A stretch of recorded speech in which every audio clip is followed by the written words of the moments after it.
Est-ce que vous connaissez un petit jeu qui s'appelle Call of Duty? Heu, non, je rigole, bien sûr que vous connaissez le jeu Call of Duty, c'est un des jeux qui se vend le plus au monde chaque année, hein. Il y a le duo gagnant des jeux consoles chaque année qui est, FIFA et Call of Duty, hem et on apprend depuis quelques jours, on voit fleurir sur internet, des sites internet, des news qui disent qu'il y aurait peut-être une future collaboration entre Call of Duty et Warhammer. Ça nous intéresse. On va aller voir ça tout de suite ensemble, puisque sur le site de IGN France, donc j'ai trouvé un site en français qui relie la news et on va la regarder ensemble, vous et moi. On est le mercredi 24 janvier, pardon, je vous l'avais pas dit. Bonjour à tous. Heu, donc comment on le sait? Des data miners sont mis au travail dès la sortie de la mise à jour de la saison 1 Reload pour Modern Warfare 3 et Warzone et ont découvert des illustrations qui révèlent une collaboration entre Call of Duty et l'univers de Warhammer. Donc il y a eu une mise à jour sur le jeu Call of Duty Modern Warfare 3, pardon. J'ai bu, j'arrive pas.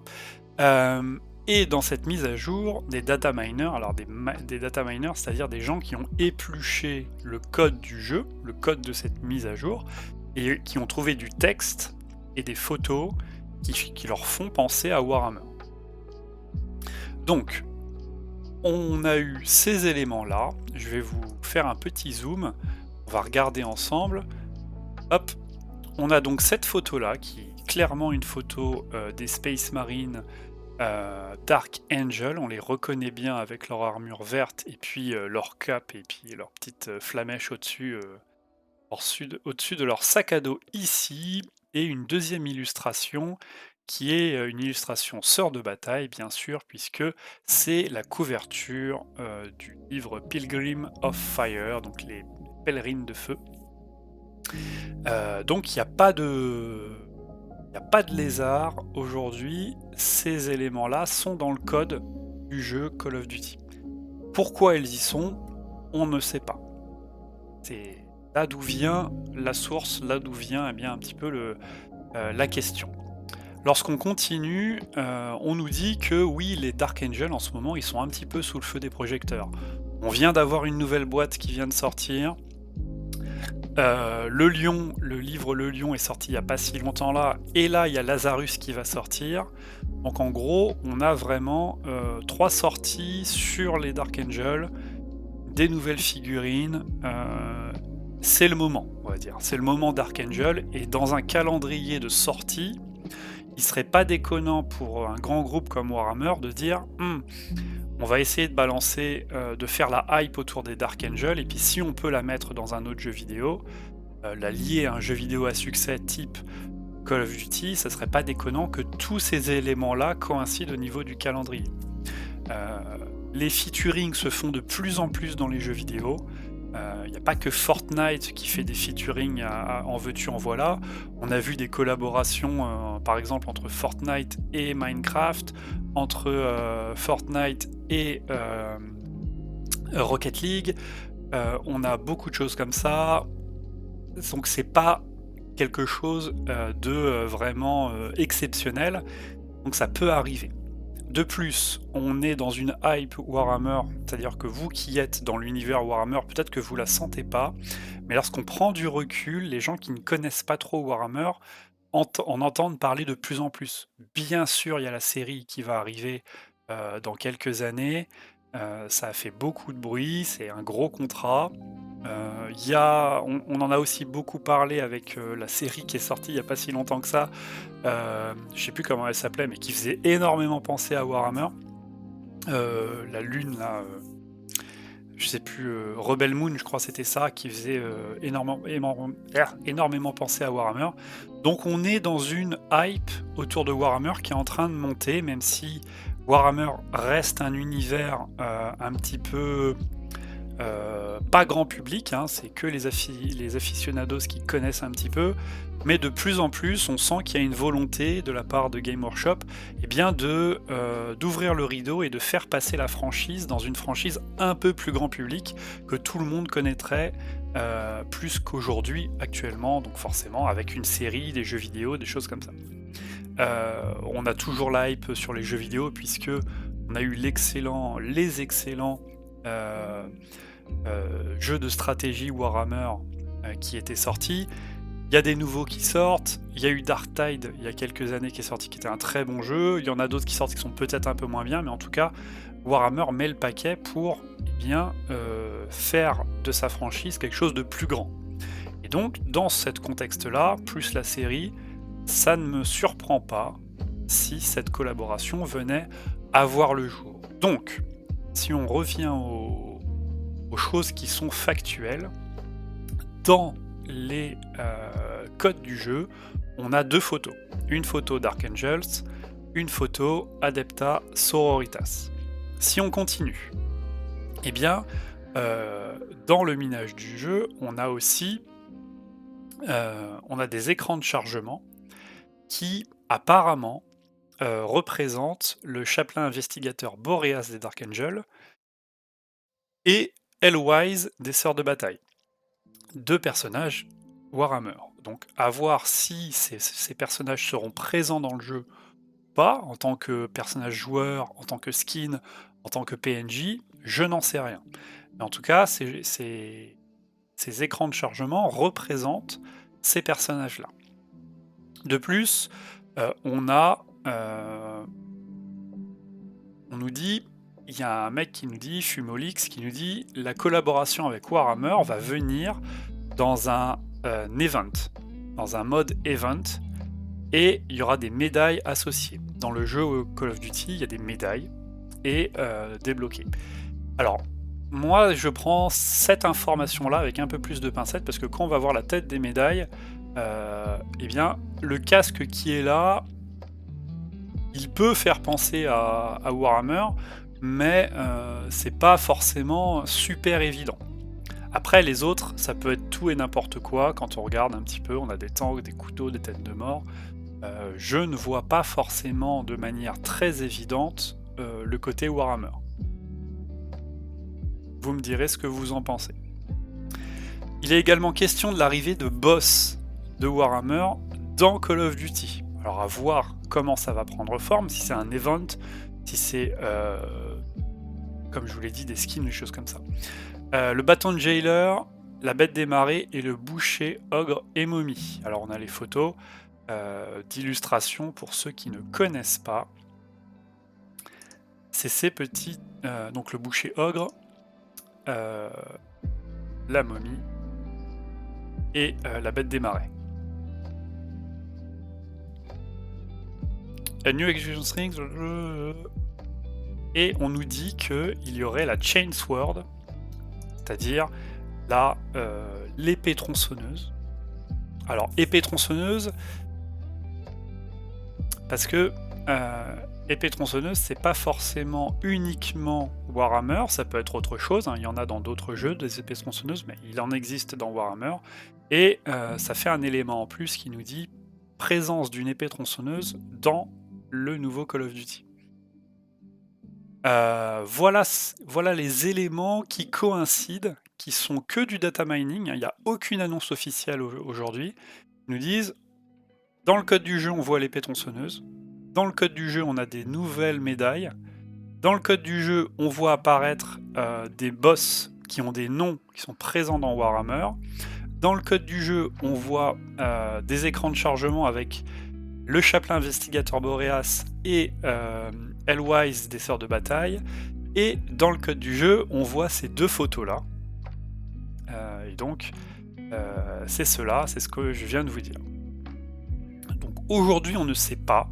Ça peut très bien être juste des choses prévues, mais qui n'aboutissent jamais. Ça peut très bien être des choses qui vont sortir dans les semaines à venir, des annonces qui vont sortir dans les semaines à venir. C'est peut-être la préparation de la nouvelle saison, peut-être le printemps, je sais pas, ou l'été. Aujourd'hui, nous ne savons rien. Nous savons juste que dans le code du jeu, il y a ces choses décrites. Et donc potentiellement, la prochaine collaboration sur le jeu Call of Duty avec Warhammer, que ce soit dans Modern Warfare 3 ou dans le mode de jeu qui est... mince, comment il s'appelle, Warfare ah, je sais plus comment il s'appelle, Warzone, voilà. Warzone qui est le 1 contre 100 de Call of Duty, c'est le Battle Royale de Call of Duty, donc à voir quelle forme ça prend. En tout cas, vous êtes au courant maintenant qu'il y a ces rumeurs qui sont sur internet et que on suivra ça de plus près puisque c'est toujours intéressant de voir l'univers de 40 000 déployé sur un autre support. Continuons maintenant avec les news de la Warhammer Community sur la Black Library, avec Da Black Library Celebration. Oui, eh bien, il y a un save de date, donc un réserver la date. La célébration, la Black Library Celebration est bientôt là. Chaque année, nous célébrons le meilleur et les plus grands, les plus brillants de l'univers littéraire des Warhammer, de la Black Library. L'événement cette année regorge de nouvelles histoires. Souvenez-vous, il y a le 9 décembre, un peu plus tôt dans le mois, on avait fait la news sur toutes les arrivées prochaines. On avait Morvenval des Sœurs de Bataille qui allait arriver. Nous avions aussi un bouquin d'artwork de Art of the Horus Heresy, donc tout l'art de l'hérésie d'Horus qui arrivait dans un livre, avec beaucoup d'artwork dedans. Nous avions The Ghost of Barak Minos, on en avait parlé, un roman Age of Sigmar avec les petits nains. Nous avions Ahriman, le retour d'Ahriman Undying, avec sa collector qui arrivait bien sûr. Nous avons Lazarus, on l'a vu pas si longtemps que ça, qui arrivait dans un roman titre.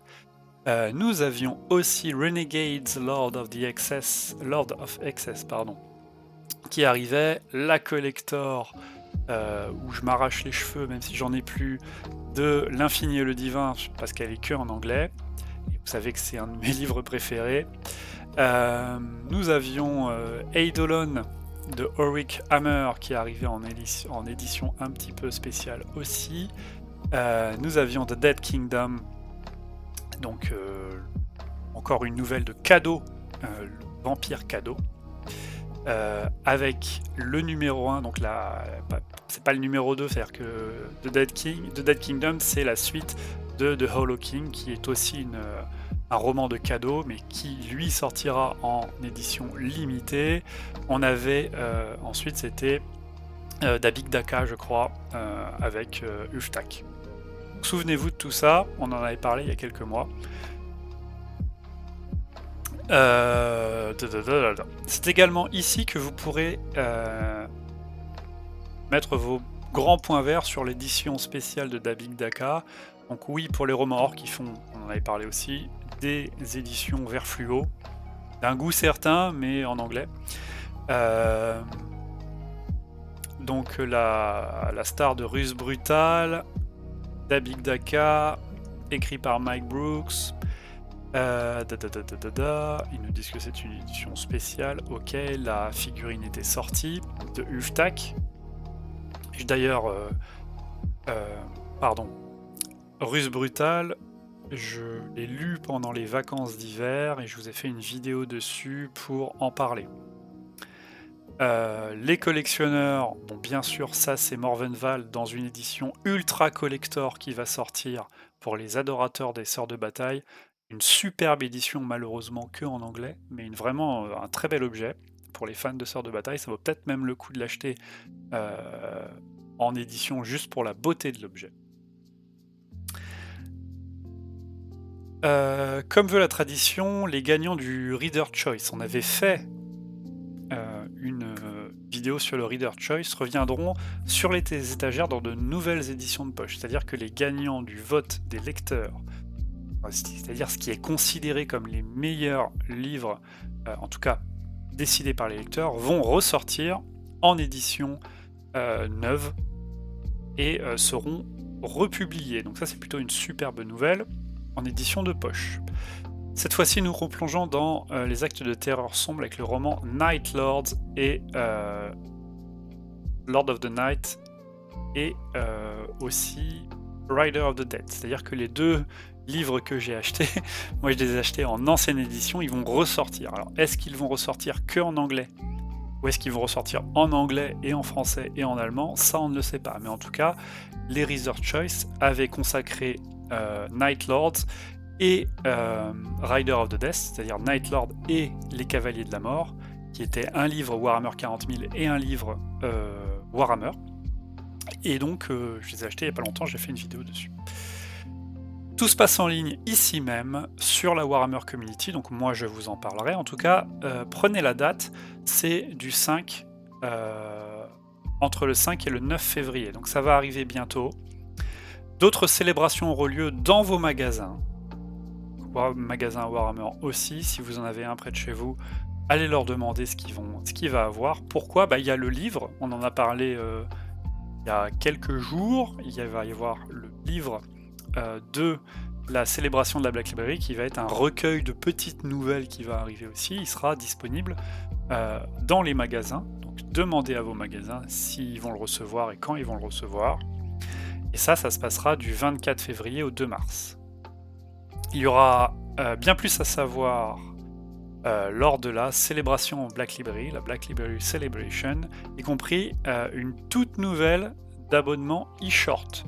Alors je sais pas ce que c'est les e-shorts. Toute nouvelle semaine d'abonnement e-shorts. Alors e-shorts, c'est peut-être des nouvelles en publication, c'est-à-dire comme des e-books, mais je ne sais pas. Peu de temps après, alors rejoignez-nous en février, restez au courant, blablabla, et il vous demande de vous inscrire à la newsletter de la Warhammer Community. Donc en gros, pour l'instant, il n'y a pas grand-chose d'annoncé, puisque tout ce qui est annoncé là-dedans était déjà présent dans la news. Ils avaient sorti le 9 décembre, et on avait traité ça en vidéo. Mais ils nous disent, attention, ça va arriver. Il va y avoir des ressorties, il va y avoir des nouveaux livres, il va y avoir d'autres annonces. Restez connectés, en tout cas maintenant vous êtes à jour pour aujourd'hui des news de la Black Library. Puis je vous dis à demain ou après-demain, ça dépend. À la prochaine news en tout cas. Allez, salut!